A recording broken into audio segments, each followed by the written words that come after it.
totalmente divertidas, explicada entre estudiantes y pensada para que podamos salir adelante juntos y más que nada entender los conceptos más fácilmente, porque siempre que se estudia así entre compañeros es un poco más fácil, ¿no? Y nada, también les queríamos comentar que damos talleres de Excel, de SQL y otras herramientas muy prácticas que sirven tanto para la facu como para sumar herramientas para el laburo, ¿no? Y si les interesa, obviamente nos pueden seguir en Proyecto Económicas, en Instagram, que ahí vamos a estar subiendo toda la info acerca de las clases, los talleres, apuntes, entre otras cosas muy piolas.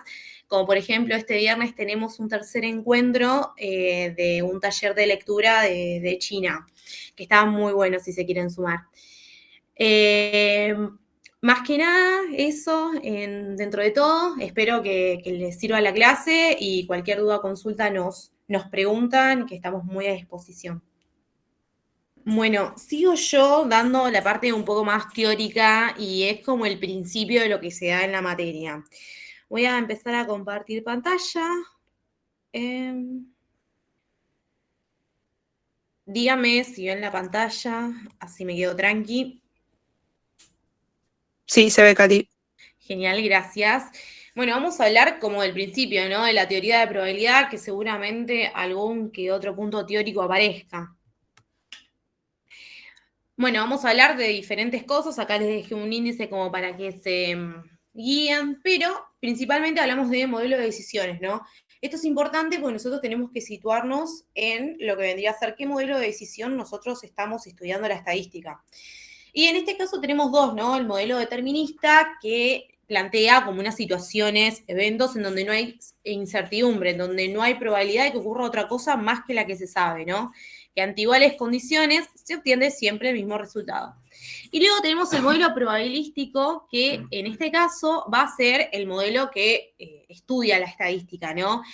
En donde el objetivo de este modelo probabilístico es justamente, bueno, ante iguales condiciones no se va a obtener siempre el mismo resultado. Teniendo en cuenta esto, vamos a pasar a la parte de qué es la probabilidad, ¿no? Entonces, una definición bastante conocida es que la probabilidad es una medida numérica que expresa qué tan probable es que ocurra un evento dentro de un conjunto de posibles resultados. Claramente el objetivo de la probabilidad es cuantificar esa incertidumbre, ¿no? En un contexto en donde hay incertidumbre, bueno, quiero saber qué grado de incertidumbre tengo. Para eso siempre vamos a recurrir a esta famosa probabilidad marginal, que son los sucesos favorables dividido los sucesos posibles, ¿no?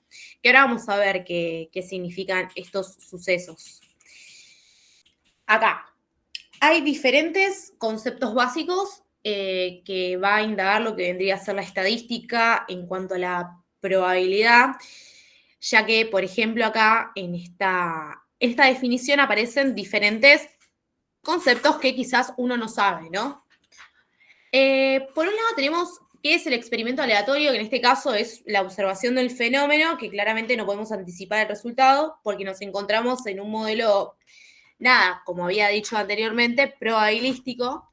El espacio muestral, que es el conjunto de todos los resultados posibles de un experimento aleatorio, o sea, sin poner ninguna condición. Y el suceso aleatorio, ¿no? Que es la situación en la que el resultado de un experimento no puede preverse con certeza. Después les muestro un ejemplo como para ejemplificar estos conceptos básicos y como que ya se acuerden de forma fácil, ¿no? Pero es básicamente que el suceso aleatorio es, tengo un dado, quiero que salga número par, bueno, mi suceso aleatorio va a ser lo que vendría a ser 2, 4 y 6.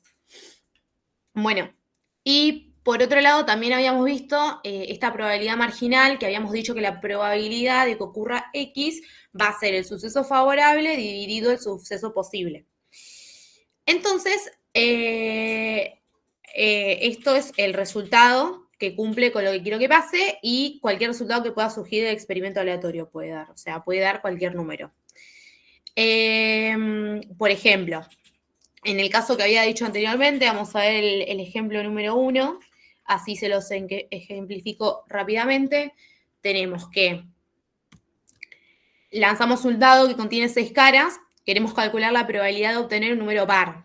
Es el típico ejemplo que se da al principio. Bueno, nuestro espacio muestral, ese concepto bastante mencionado en la estadística, es los sucesos posibles. ¿Qué puede pasar? Que salga 1, 2, 3, 4, 5, 6. Eso es los sucesos posibles. Después tenemos los sucesos favorables, ¿no? ¿Qué vendrían a ser los números pares? Pues yo quiero que cumpla con una condición, quiero que sea un número par. Entonces, ¿qué vamos a hacer? Nuestra probabilidad marginal de que calcular la probabilidad de obtener un número par va a ser 3, que vendría a ser los sucesos favorables, que sean 2, 4 y 6, sobre 6, que son los sucesos posibles, que vendrían a ser 1, 2, 3, 4, 5, 6. ¿Eso se entendió? Eso es como para ejemplificar un poco nomás. Bueno, cualquier consulta, prendan el mic, no hay problema, lo repito. Y también hay que tener en cuenta, bueno, que los sucesos pueden ser simples, que no pueden descomponerse, y compuestos, que pueden descomponerse. Después vamos a la parte más importante, que vendría a ser los tipos de probabilidad que tenemos, ¿no? Por un lado, tenemos 3 tipos. Tenemos la teoría clásica, la teoría frecuencialista y la teoría subjetiva. A nivel parciales, a mí me lo han tomado alguna que otra de la frecuencialista, un detalle nomás, pero bueno, vamos a repasarlo por arriba. Después, de última, pueden indagar más cuando les pasemos el PPT. Básicamente, la teoría clásica plantea una probabilidad a priori, en donde básicamente la probabilidad de ocurrencia de un sujeto es la relación entre el número de casos favorables y el número de casos posibles. O sea, hay una relación intrínseca entre ambos. Lo que hay que tener en cuenta de esta teoría de cierre y la teoría clásica, perdonen, es, como había mencionado Martí, es la ley de cierre, que la suma de todas las probabilidades siempre va a dar 1. En este caso sería que la probabilidad de que ocurra S y la probabilidad de que no ocurra S, siempre acuérdense que este acento arriba, es bueno, que no ocurra, es igual a 1. Entonces, en esta teoría clásica tenemos diferentes propiedades de la probabilidad. Acá se las dejé anotada, pero básicamente es lo que se explicó antes, que una probabilidad está entre 0 y 1 y puede ser que si no hay casos favorables va a ser 0 y si hablamos del complemento vamos a hablar del suceso que no pueda ser posible. ¿Qué sería? La probabilidad de que no ocurra S es igual a 1 menos la probabilidad de que ocurra S. ¿Esto se entendió en la teoría clásica? Igual lo más importante acá es que es una probabilidad a priori, o sea que se anticipa al evento. Y acá les dejé algo más como para que indaguen un poco más. Y después la teoría frecuencialista lo que tiene diferente a la clásica es que es a posteriori y que tiene la ley de los grandes números, que esto es lo más importante que quizás te pueden llegar a tomar. Que es que a medida que aumenta el número de pruebas, la frecuencia relativa se va a ir acercando a la probabilidad a priori, o sea, a la clásica. Ejemplificando con lo que vendría a ser un gráfico, sería esto. La teoría frecuencialista empieza por acá, empieza a fluctuar así y luego se va a ir encontrando con la teoría clásica, que vendría a ser esta, la que está en 0,50. Se va a ir encontrando, va acercándose a ella. Por último, tenemos la teoría subjetiva, que básicamente la teoría subjetiva va a depender del sujeto que esté analizando, ¿no? O sea, que puede considerar diferentes factores, diferentes cosas, pero es algo subjetivo que a la estadística realmente no le importa y no le interesa. Por acá les dejo como un cuadro comparativo para que puedan ver las definiciones, los tipos y ejemplos que pueden haber de cada uno. Bueno, cualquier consulta, díganme. Sigo. Bueno, esta sí es la parte más importante, que es la clasificación de las probabilidades, que es como la base de la estadística, ¿no? Ya hablamos de probabilidad marginal, que es básicamente la probabilidad de que ocurra un solo evento, que es literalmente la definición de probabilidad, que es suceso favorable sobre suceso posible. Siempre en ese orden, acuérdense del ejemplo de nada, del cubo, que es muy conocido y siempre se usa como ejemplo. Del lado, perdonen. Y luego tenemos lo que vendría a ser la probabilidad conjunta, que básicamente la probabilidad conjunta lo que nos va a decir es que es la probabilidad que se presenten dos o más eventos en forma simultánea. Y se representa de esta forma, ¿no? Acá tienen lo que vendría a ser la fórmula. Y un tip que les doy, que les damos, es que siempre que en el enunciado del parcial, del final, siempre que aparezca la palabra y, va a ser una probabilidad conjunta. O sea, decime la probabilidad que ocurra. Caso A y caso B. Bueno, caso A y caso B. Bueno, listo. Probabilidad conjunta. Entonces yo sé que tengo que aplicar esto. Luego tenemos lo que vendría a ser la probabilidad total, que es la probabilidad de que se presenten al menos uno de los dos eventos. O sea, que ocurra uno o que ocurra otro. Y acá también hay otro tip más, que en los parciales se pone la palabra o. La palabra clave en este caso es o. La probabilidad de que ocurra A o B. Aplico probabilidad total. Y por acá les dejo la formulita, que después la vamos a aplicar. Y después tenemos la probabilidad condicional, que es la probabilidad de que se presente un evento sabiendo que se presentó otro, en donde hay una condición, ¿no? La condición en este caso va a ser B. Siempre va a ser B y va a ir en el denominador.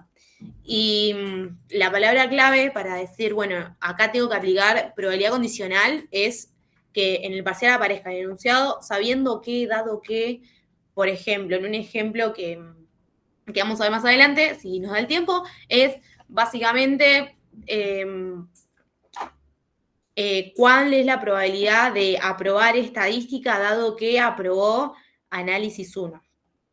Eso es un ejemplo, ahí hay un dado que. ¿Esto se entendió? ¿Alguna consulta? Cualquier duda me paran. Yo sigo. Bueno, y por último, no, acá me fui para atrás. Acá.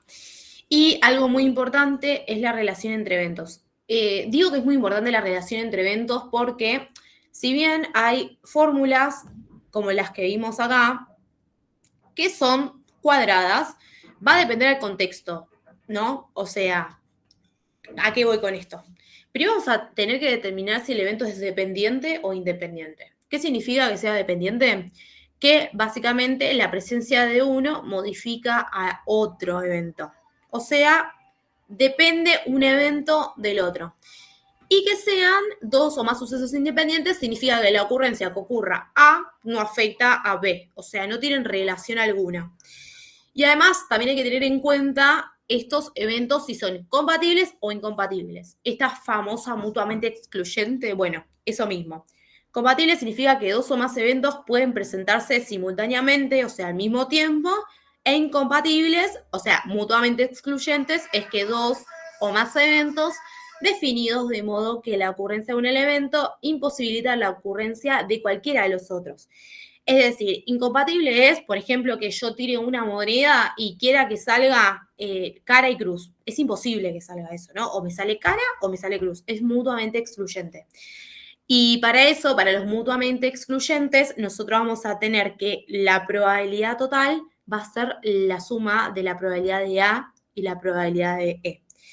Y a esto iba, por ejemplo, acá la probabilidad total nos dicen dos tipos de fórmulas, ¿no? La primera fórmula vendría a ser cuando son compatibles y la segunda fórmula, que es donde suma la probabilidad de A y la probabilidad de B, es que son mutuamente excluyentes. Sigo con esto entonces. Acá le pusimos un proyecto tip, que es básicamente tener en cuenta a la hora de resolver un ejercicio si un evento es dependiente o independiente, mutuamente excluyente o no, y lo que hablaba antes, siempre tener en cuenta eso, porque va a depender qué tipo de fórmula uso. Acá les dejé como un tip bastante grande, que es en el caso de que sea mutuamente excluyente lo que estamos analizando, los eventos, en la probabilidad condicional, nosotros tenemos que la fórmula siempre es esta. la probabilidad conjunta sobre la probabilidad marginal de la condicional. Pero si son independientes, ¿qué pasa? La probabilidad condicional es igual a la probabilidad de A. Es simple. Entonces, sirve esto para decir, bueno, nada, no tengo que ir por esta fórmula, voy por esta.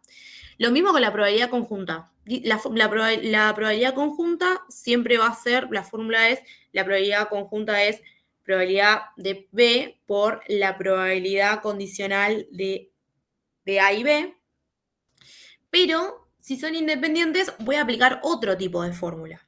¿Qué vendría a ser esta? La probabilidad conjunta es igual a la probabilidad de A por la probabilidad de B. Entonces yo sé que si el suceso es independiente, los eventos son independientes, voy a aplicar esta fórmula. Sé que es un poco tediosa la parte de teoría, pero sirve y te acomoda las ideas un poco. Y después tenemos por último la probabilidad total, ¿no? Que en la probabilidad total la fórmula es esta, que es la probabilidad de A más la probabilidad de B menos la probabilidad conjunta de que ocurra A y B.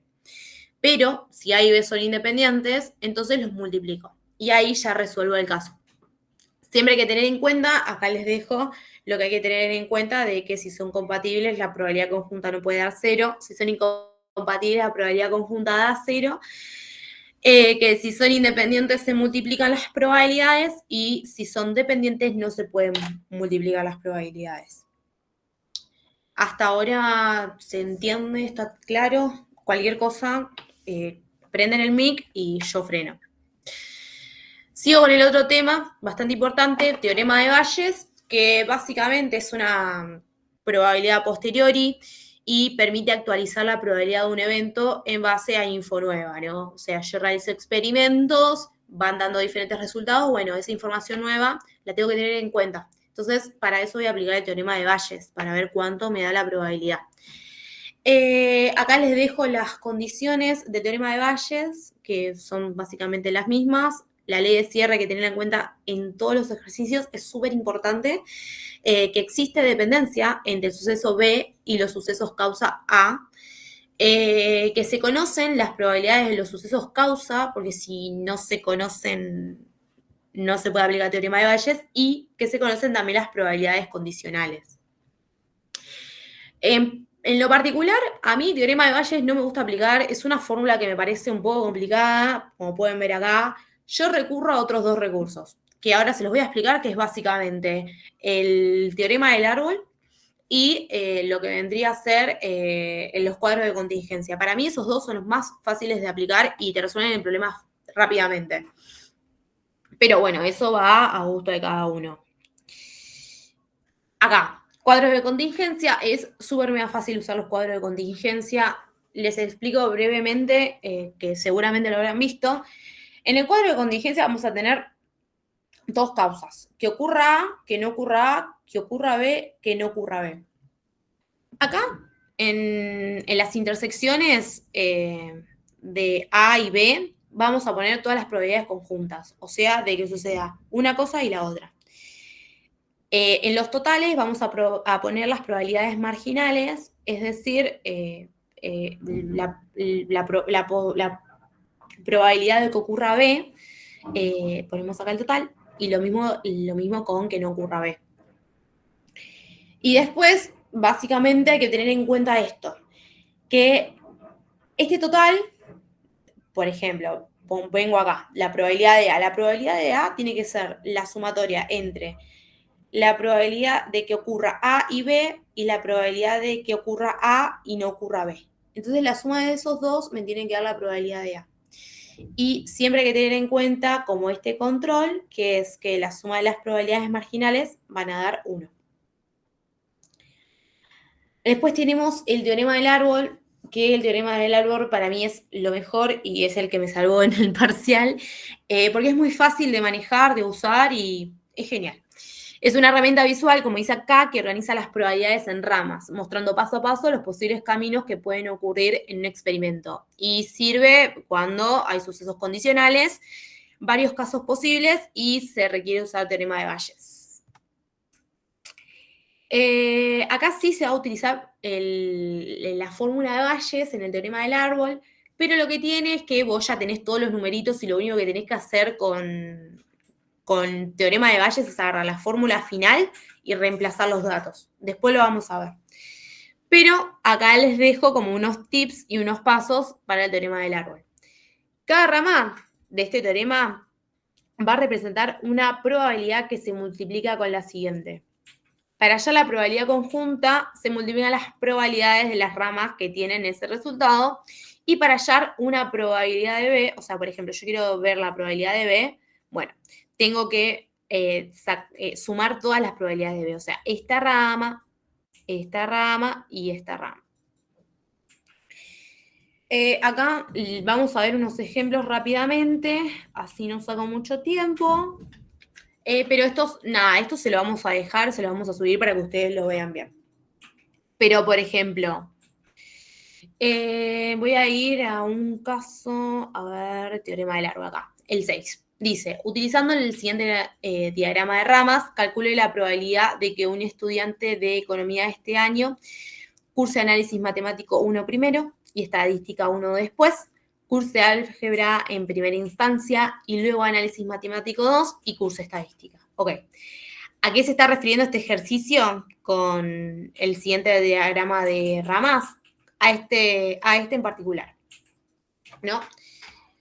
El ejercicio de parcial nos da este diagrama y nos pide, vamos a ver, nos pide que curse análisis matemático 1 primero y estadística después. Ok, habíamos dicho que es un tip que en la probabilidad conjunta siempre se usa y.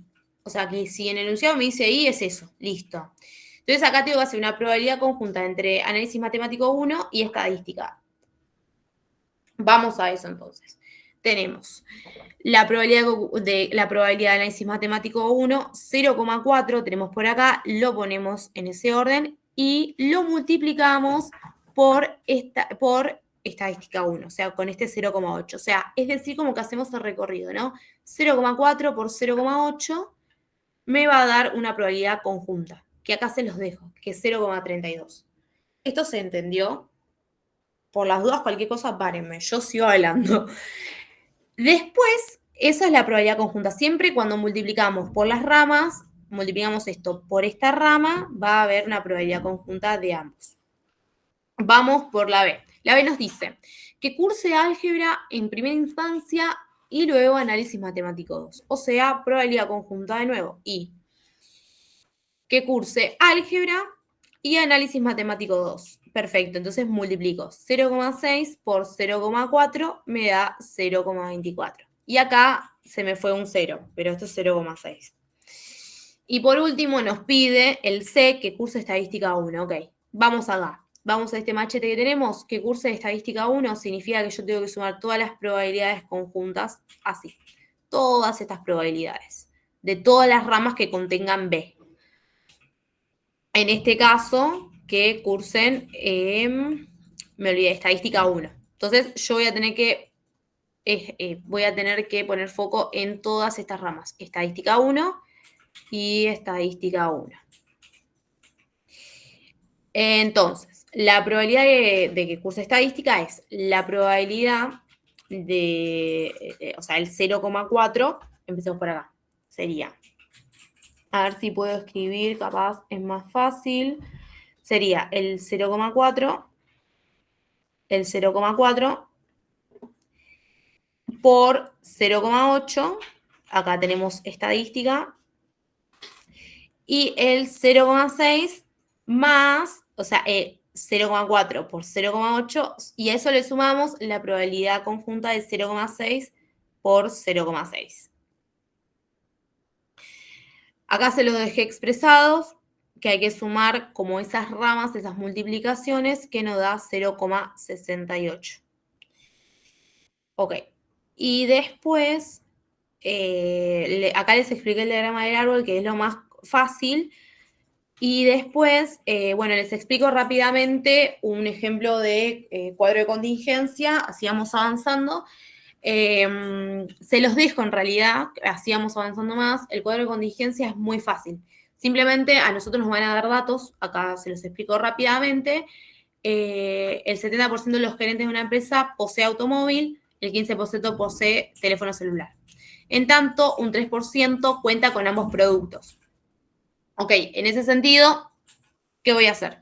Primero voy a poner las probabilidades marginales, que en este caso es que la probabilidad de que tenga automóvil es el 0,7.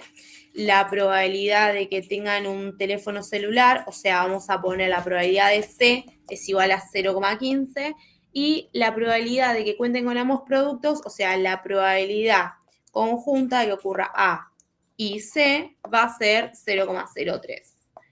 En este caso tenemos estas probabilidades que lo vamos a volcar en el cuadro, que ocurra, que la probabilidad de A, la probabilidad de C, la probabilidad de que no ocurra C y la probabilidad de que no ocurra A. Lo volcamos como tenemos la probabilidad de A total, que vendría a ser 0,7, que nos había dicho arriba. También nos dice la probabilidad de C, que es 0,15, o sea, de que tenga un celular. Y también nos dice la probabilidad conjunta de que tengan celular y auto, que es 0,3. Y acá es fácil. Lo que vamos a hacer básicamente es agarrar y por diferencia poner los números. En totales, siempre la suma de las probabilidades de A1, por ley de cierre.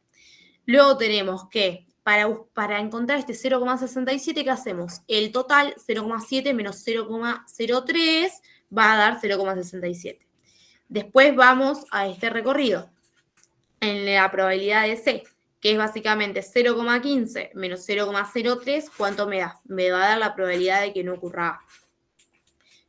Y después, por diferencia, vamos diciendo, bueno, 1 menos 0,15 es 0,85. Ok, entonces, si la probabilidad de que no tengan celular es 0,85, bueno, ¿cuál es la probabilidad de que no tengan celular pero sí tengan automóvil o que no tengan celular y tengan automóvil y no tengan automóvil?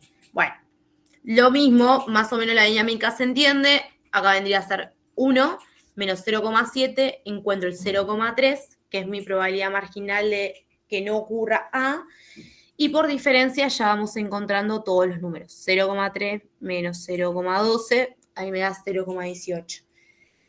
Y vamos a ir respondiendo, ¿no? O sea, si nos dice la probabilidad de que no tenga auto y no tenga celular va a ser 0,18.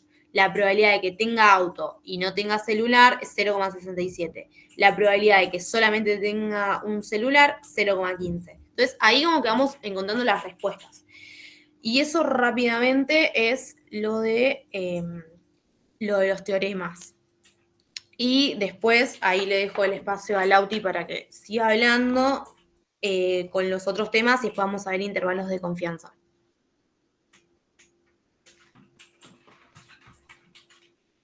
Buenas. ¿Ahí se me escucha, José? Sí, se escucha. Perfecto. A ver.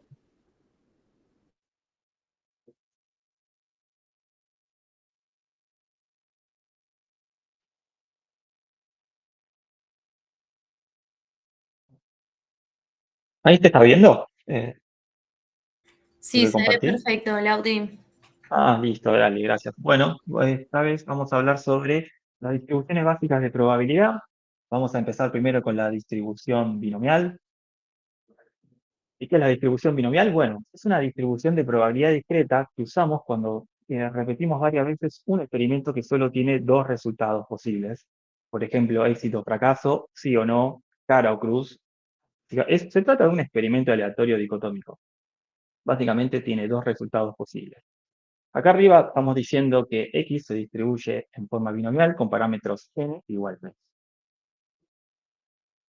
Bueno, acá vamos a tener la fórmula de la binomial, vamos a tener la combinatoria de n de x, p elevado a la x por 1 menos p elevado a la n menos x, donde las letras representan distintas cosas. Por ejemplo, la n representa cuántas veces vamos a repetir el experimento. Un ejemplo podría ser lanzar 10 veces una moneda. La X va a representar cuántas veces quiero que salga ese resultado buscado. Por ejemplo, si lanzo una moneda y quiero que salgan 4 veces cara, ahí voy a colocar el número 4. La P va a tratarse de la probabilidad de éxito en cada intento. Si yo tiro la moneda, pues usar cara o seca, no hay mucho más. 1 menos P es lo contrario, la probabilidad de fracaso. Acá también tenemos 0,5. Y después tenemos la combinatoria, que es cuántas maneras hay de obtener X éxitos en intentos.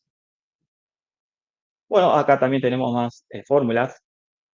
Tenemos la fórmula combinatoria, tenemos la esperanza de n por p y la varianza de n por p menos 1. Voy a hacer algo Lauti, antes. te Sí, interrumpo un momento, perdón. Pero sí. sabés que no puedo verla, o sea, se quedó en distribución binomial. ¿Se quedó trabada? Sí. A ver, dame un segundo.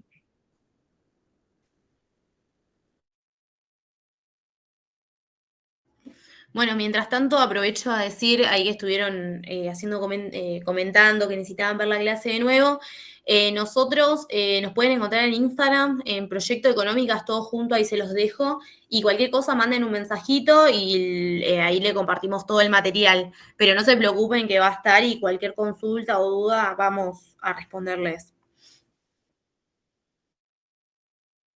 Bueno, ahí se ve, si voy pasando las diapositivas, ¿se ve?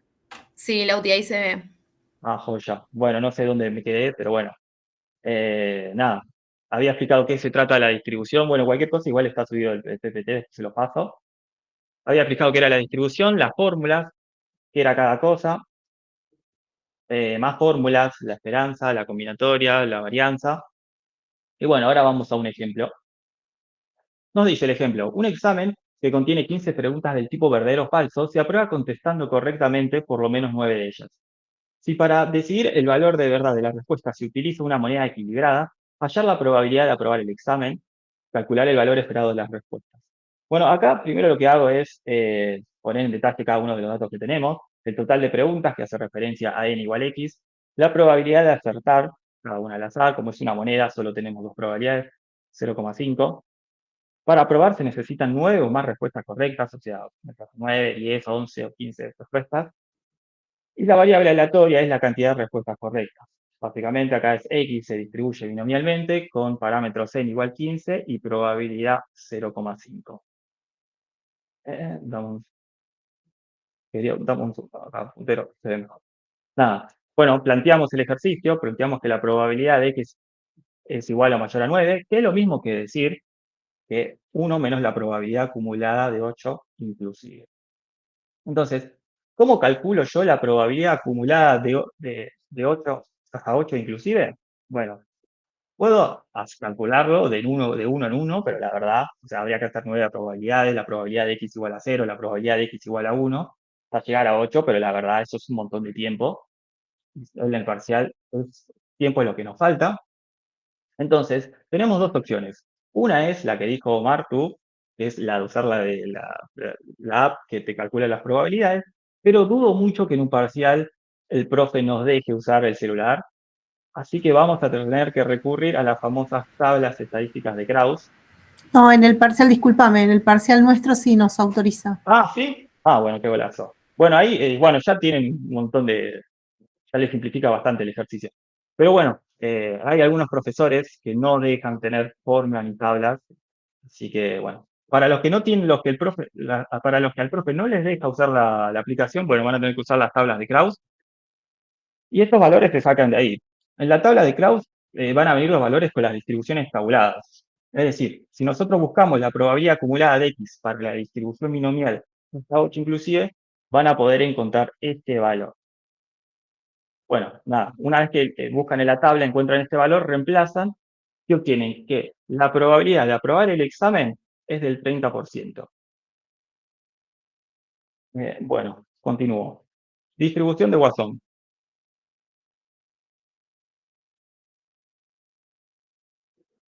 ¿Qué es la distribución de Poisson? Bueno, la distribución de Poisson es un modelo de probabilidad discreta que describe la cantidad de veces que ocurre un evento en un intervalo de tiempo o espacio, cuando esos eventos son independientes y el promedio de la ocurrencia, lambda, es constante.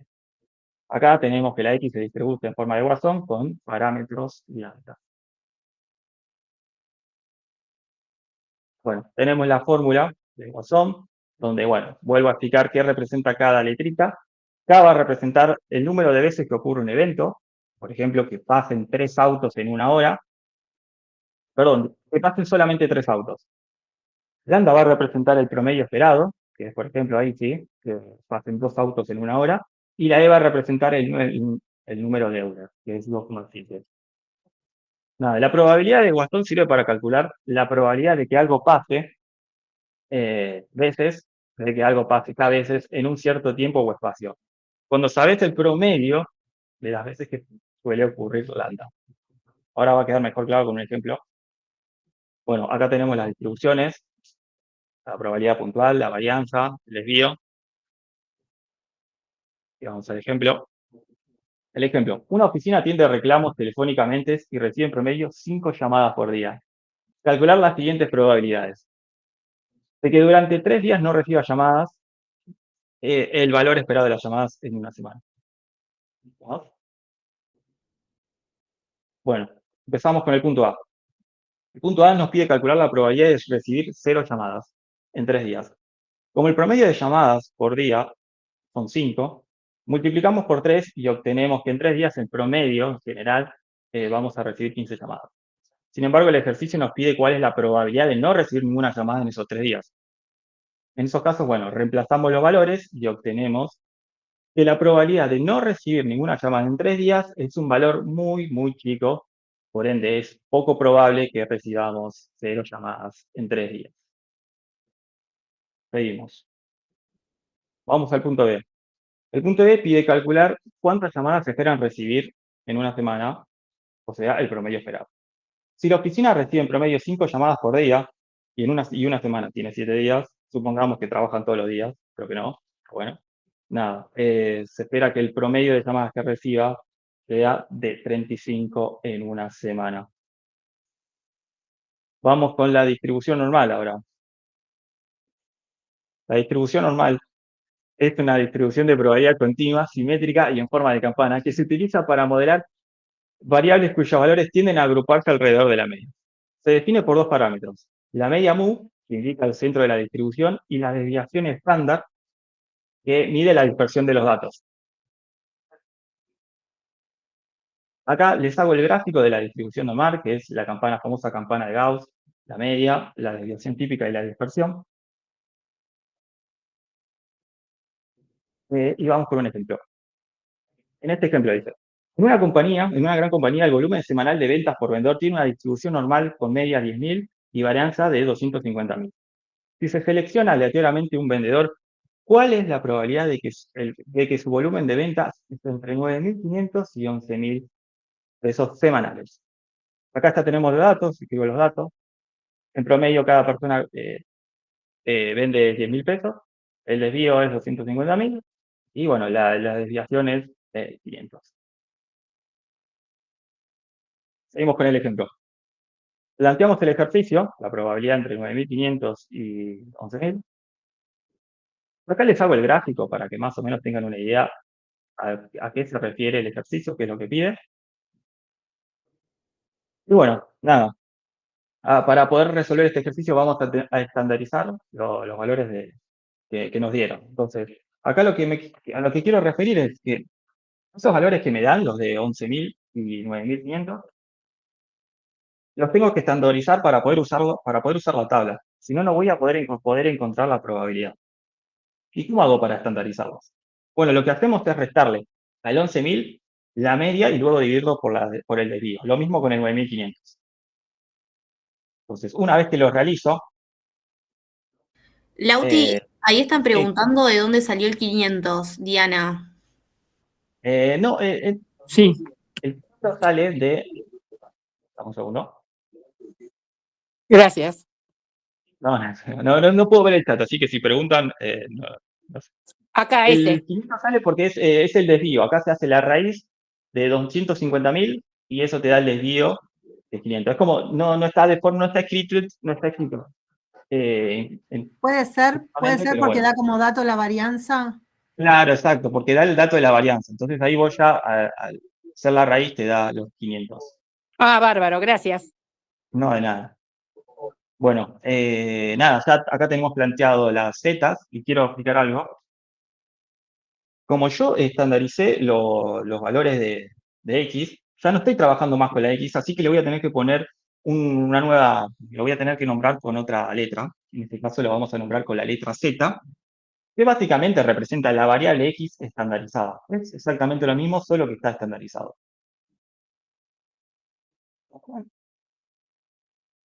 Bueno, acá ya planteo otra vez el ejercicio, está con los valores estandarizados. Volvemos otra vez a buscarlos en la tabla. Si tienen la aplicación es un golazo porque eso les simplifica mucho tiempo.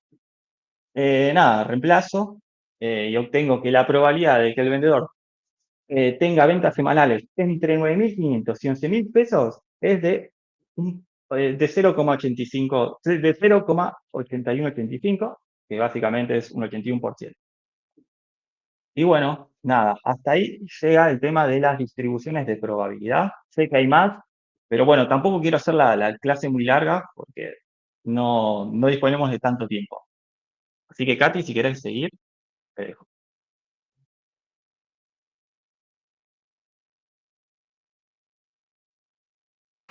Perfecto, entonces sigo con la parte de variable aleatoria.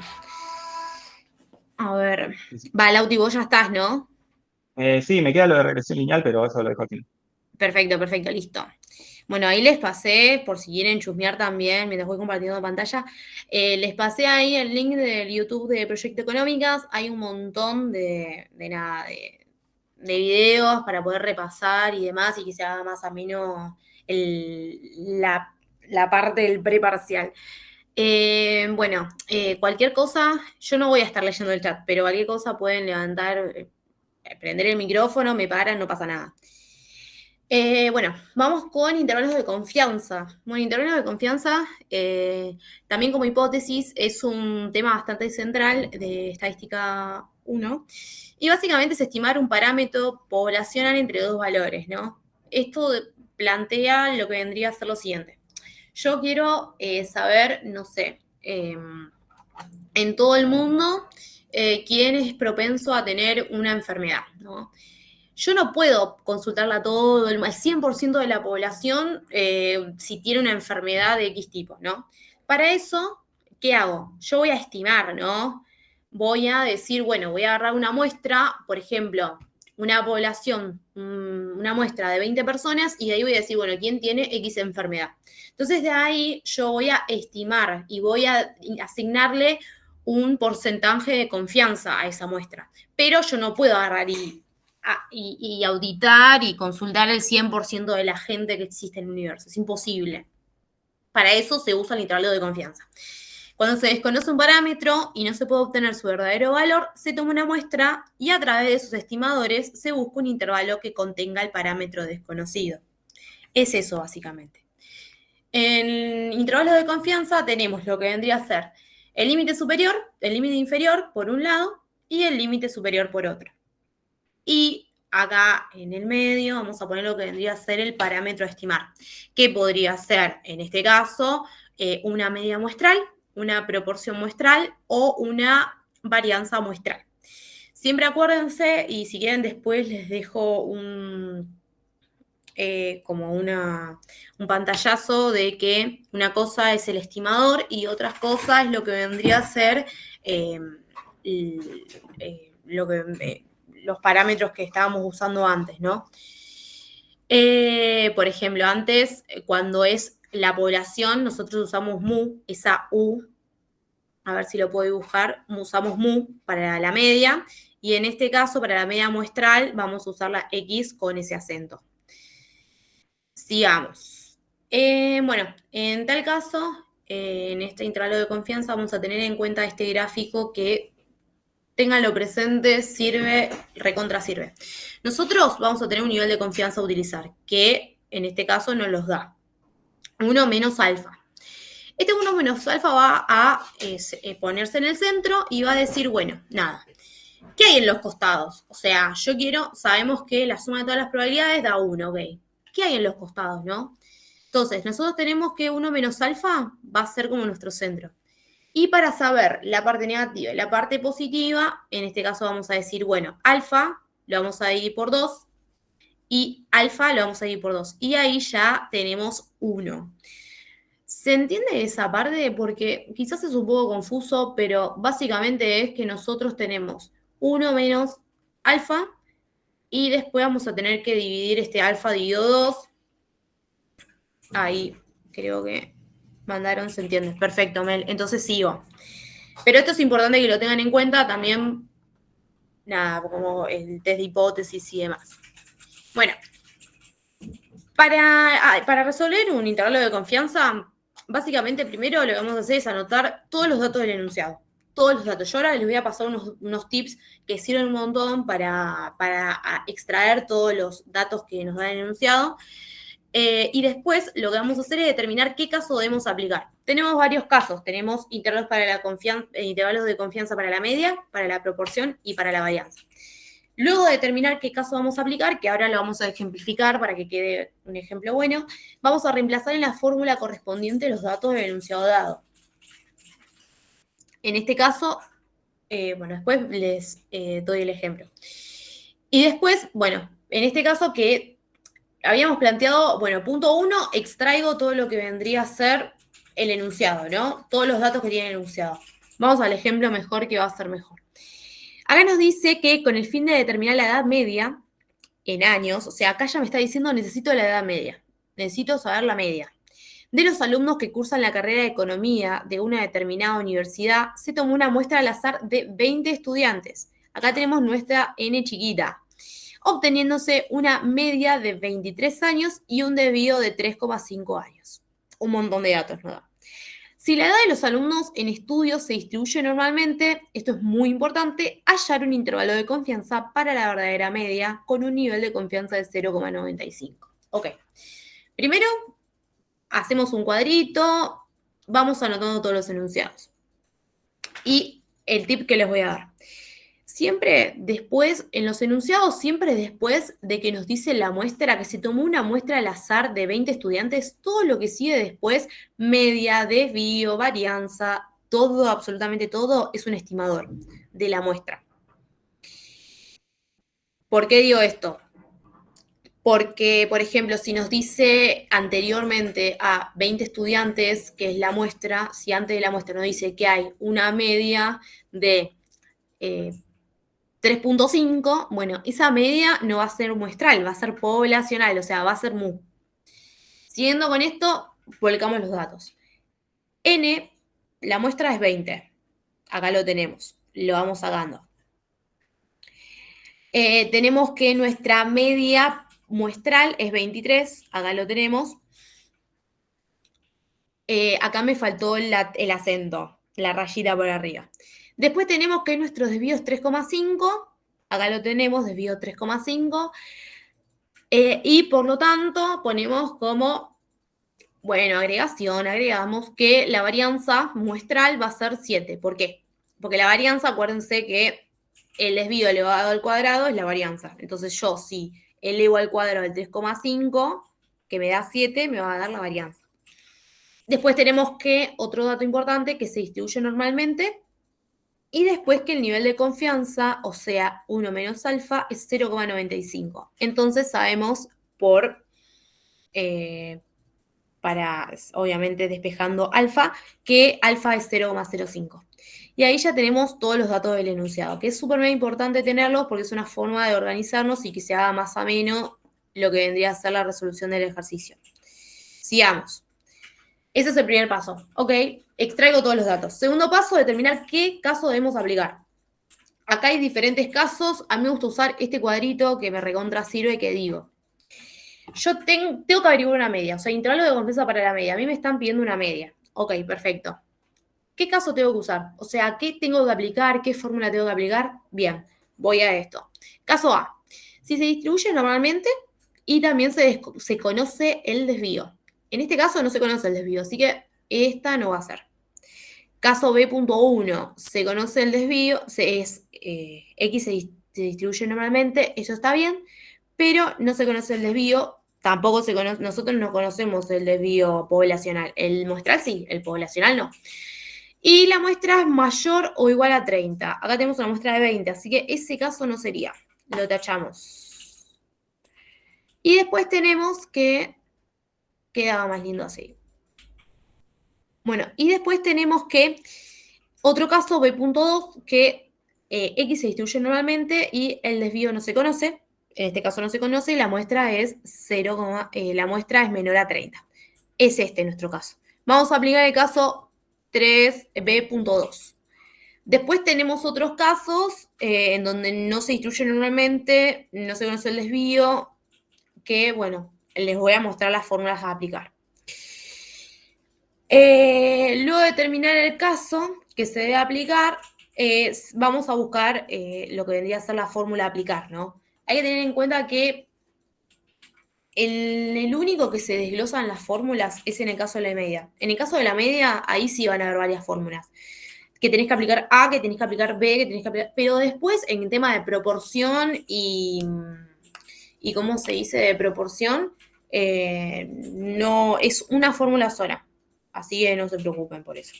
La más rara y la que seguramente tomen, es clave que toman, no les aseguro que lo tomen, pero en general toman eso de la media, bueno, van a tener que determinar el caso. Nosotros habíamos dicho que tenemos caso B2, B.2, ok, que es nuestro segundo paso, determinar qué fórmula aplicar. En el caso B.2 vamos a tener esta fórmula en particular, ¿ok? Entonces, nada, vamos a hacer como un traspaso, vamos a usar TestStudent, tengan en cuenta esto, siempre lleven las tablas y vamos a ver un poco de TestStudent. Y después, en otros casos, en donde, por ejemplo, se conozca el desvío, caso A, se conoce el desvío, y X se distribuye normalmente, independientemente de las muestras que tenga, vamos a aplicar esto y después les voy a explicar muy por arriba, pero para que entiendan lo que vendría a ser esta Z. Que bueno, nada, que es fácil, tranqui. Yo hice todo un ejercicio en donde explico paso por paso cómo se hace. Bueno, pero sigamos con este ejemplo. B.2, aplico esta fórmula.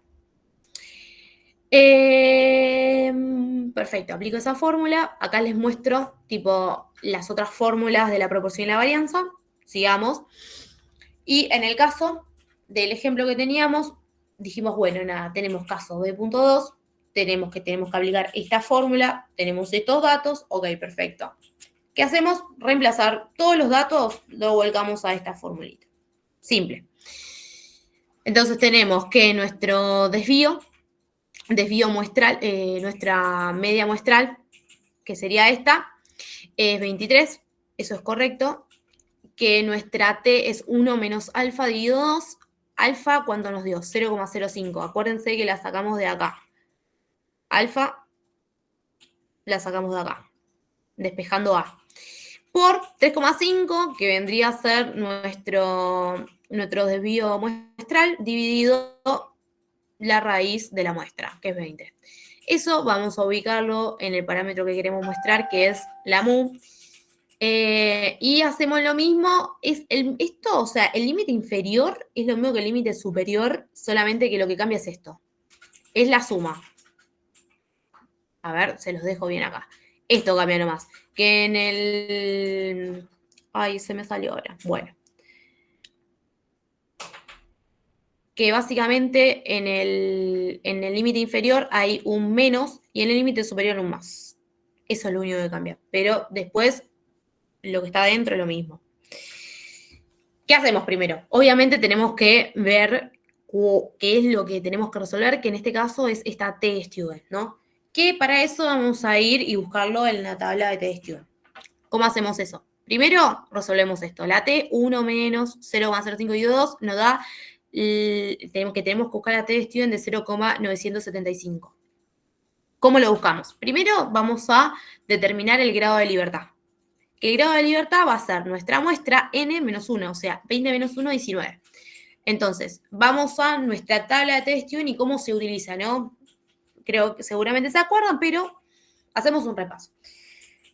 En grado de libertad, en esta columna, vamos a buscar el 19, que es nuestro grado de libertad, la muestra menos 1. Y después vamos a buscar en esta parte, en esta fila, vamos a buscar el 0,975, ¿no? Que vendría a ser, acá vemos, acá, lo que tenemos que buscar, 0,975. Y la intersección entre estos, acá y acá, me va a dar la respuesta. Esta. 2,093. Entonces, reemplazamos 23, 2,093, perdonen, reemplazamos acá. y 2,093 por 3,5 dividido la raíz de 20 me va a dar 1,64. Lo mismo del otro lado, solamente que sumando, ténganlo en cuenta. Resuelvo esto y lo que me dice es, acá ya me da la solución. Y lo que voy a escribir en el parcial es básicamente, se estima que la edad de los alumnos que cursan la carrera de economía se encuentra entre 21,36 y 24,64 años con una confianza del 0,95%. Y ahí ya tenemos ya tenemos resuelto lo que vendría a ser el problema. ¿Hay alguna duda? Yo sigo, que les explico algo más y ya terminamos con varianza, con intervalos de confianza, perdonen. No sé si tienen alguna duda, sigo. Ok, sigo, cualquier cosa me dicen, me paran, me frenan, mandan un mensaje, creo que me suena. Bueno, yo ahora les mostré lo que vendría a ser el caso B.2 de intervalos de confianza para la media, pero también en otros casos en donde yo voy a tener que estandarizar. Sí, al principio a mí me costaba un montón estandarizar, pero bueno, después uno le va agarrando la mano con los ejercicios y se hace súper mega fácil. Entonces, ¿qué vamos a hacer? Primero hay que tener en cuenta esto, los casos. O sea, acá yo uso este cuadrito que yo a clase de estadística y nada, lo saqué en el curso y que está buenísimo, que resume muy bien las cosas. Acá me pone los casos que yo tengo que aplicar y, bueno, nada, la estandarización. Para usar este cuadrito, básicamente, yo voy a ir acá, a este cuadrito que tengo, acá, intervalo de confianza para la media. Ay, no, acá. Caso A, B, B1, B2, C1, C2. Bueno, entonces voy a este caso. ¿Qué caso voy a utilizar? En este caso voy a utilizar, ponerle caso A, ¿no? Conozco el desvío, conozco el desvío y X se distribuye normalmente. Bueno, perfecto. Caso 1, entonces. Digo, que acá aparece de igual forma, pero bueno, para mostrarles lo de antes. X se distribuye normalmente, vamos a poner que sí. ¿Se conoce el desvío? Sí. ¿La muestra no me importa? Bueno, la forma de estandarización va a ser esto. Lo mismo acá. Desvío, no se conoce el desvío, X se distribuye normalmente, hay una muestra de más de 30, esta, y si la muestra es menor a 30, esta. Y si no, acá me plantea, por ejemplo, el punto 3.1, donde X no se distribuye normalmente y el desvío no se conoce, y la muestra es más de 30, bueno, listo. Teorema central del límite. Que la distribución se aproxima a una normal de caso 2.1. Más o menos es esto. Y acá yo les dejo esto para que lo tengan como referencia, machete, para lo que necesiten y cualquier cosa y duda nos escriben de igual forma. Y después también les voy a mostrar la parte de la proporción, porque nosotros en la fórmula para encontrar la proporción muestral en el intervalo de confianza hay una estandarización que vendría a ser esta y después hay otra estandarización para la varianza muestral que vendría a ser esta. Les voy a mostrar rápidamente, así no lo hacemos tan tedioso, porque hablo mucho y muy rápido, pero acá yo les voy a dejar todo el trabajo práctico que yo había hecho para exponer. Explica muy bien, diría, lo que vendría a ser todos los problemas, los ejercicios, y acá se van a encontrar con, ¿cómo se dice? Se van a encontrar con estos casos, ¿no? Que no vimos, que son los casos en que estandarizamos. Yo esto se los voy a pasar y cualquier duda o consulta, escriben por YouTube o mandan un mensaje al Instagram de Proyecto Económicas, che, quiero saber acerca de, no entendí bien cómo se explicó esto y demás. Bueno, listo, lo vemos. Pero eso sería por intervalos de confianza y cualquier duda o consulta pueden escribirnos. Así que, Lauti, no sé si querés seguir. Si tenés otro tema más, no me acuerdo.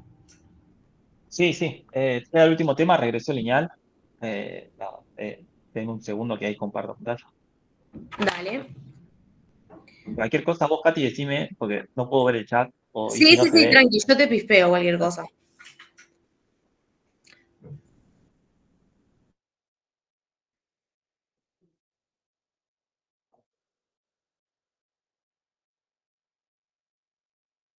Bueno, ahí se ve, ¿no? Si paso las diapositivas se ve perfecto.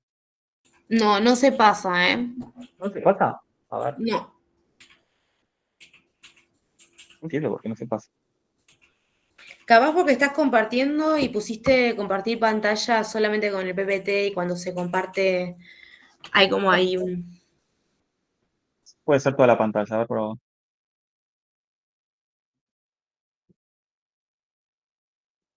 ahí se ve.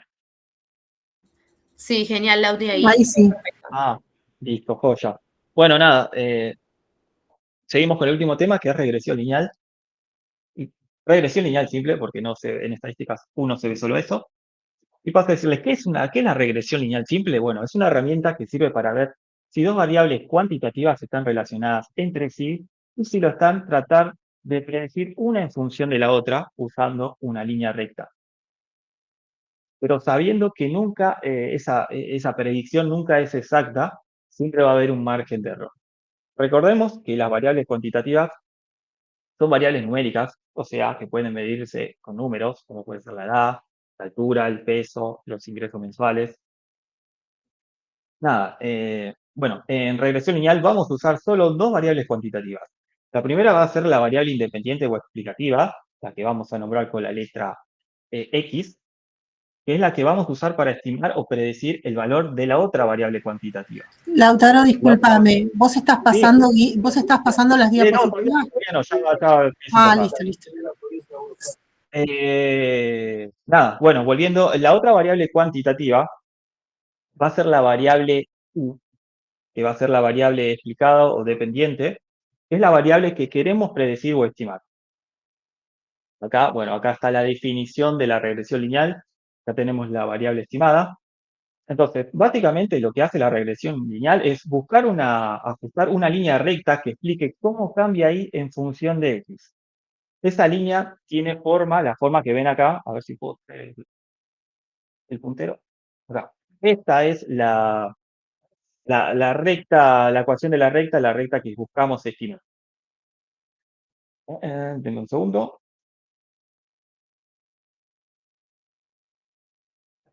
Y nada, yo quiero hacer mucho énfasis en la I estimada o la I sombrerito. No pude poner el sombrero, así que le puse la I estimada.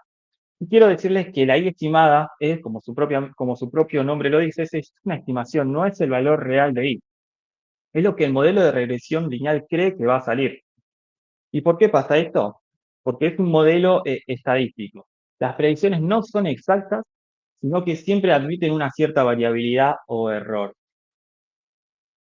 Bueno, acá tienen el gráfico, esta es la ecuación de la recta, la línea roja es la ecuación de la recta, las crucecitas son los datos, la dispersión, y para que se entienda un poco mejor, voy a empezar a mostrarles un ejemplo. En este caso tenemos la relación entre horas de estudio y nota final del examen, donde la variable dependiente es la nota final del examen, la X, la variable independiente es las horas de estudio, y acá les estoy dando la I estimada, ya con los valores de beta 1 más beta 0 y beta 1. Entonces decimos que en la tabla tenemos X, son las horas de estudio. Entonces dice que con una hora de estudio, según lo que estimamos, lo que predecimos, con una hora de estudio nos alcanza para sacarnos una nota final en el examen de 5,2. Ahora bien, si yo estudio una sola hora y me presento el examen, no significa que me saque 5,2, sino que me puedo sacar otro valor. En este caso, esta persona se sacó no 5,2, sino que se sacó 4,9. Bueno, si estudio 2 horas, ahí existe la probabilidad, estimo que voy a sacar 6,4, pero en realidad me saqué 6. Y bueno, y así sucesivamente. Si quieren, hacemos foco en la última fila, donde la persona estudió 5 horas. Se piensa que con 5 horas, según la recta, la ecuación de la recta, se puede sacar un 10, pero en realidad se sacó un 9. ¿Y qué es lo que pasó acá? Acá hay un error, que es lo que venía diciendo antes. Hay un error porque mi ecuación de la recta predijo de más. Predijo que me iba a sacar un 10 y en realidad no me saqué un 10, me saqué un 9. Por ende, lo que quiero decir acá es que el objetivo del modelo de regresión lineal es hacer predicciones lo más cercanas posibles a los valores reales. Por eso usamos la I estimada, para diferenciar entre lo que va a pasar en la realidad con lo que el modelo indica que va a pasar, lo que cree que va a salir. Seguimos. Bueno, acá tenemos vamos a hablar sobre el método de los mínimos cuadrados, pero para eso voy a hacerles, voy a empezar por otro lado. En el ejemplo que les di antes, yo les había dado los valores de beta 1 y beta 0. En este caso, para poder calcular esos valores, lo que yo voy a hacer es calcularlos por medio del método de mínimos cuadrados. Que básicamente este método dice que me permite encontrar la línea que mejor se ajusta a los datos, es decir, la que deja los errores más chicos posibles entre la predicción de la línea, entre lo que predice la línea y lo que pasa realmente en la realidad. Básicamente, la idea es que la línea pase lo más cerca posible de todos los puntos, minimizando el error. Era esto, bueno, buscar una línea, una recta que pase lo más cercano a todos estos puntos. Bueno, viene ahora el coeficiente de correlación de Pearson.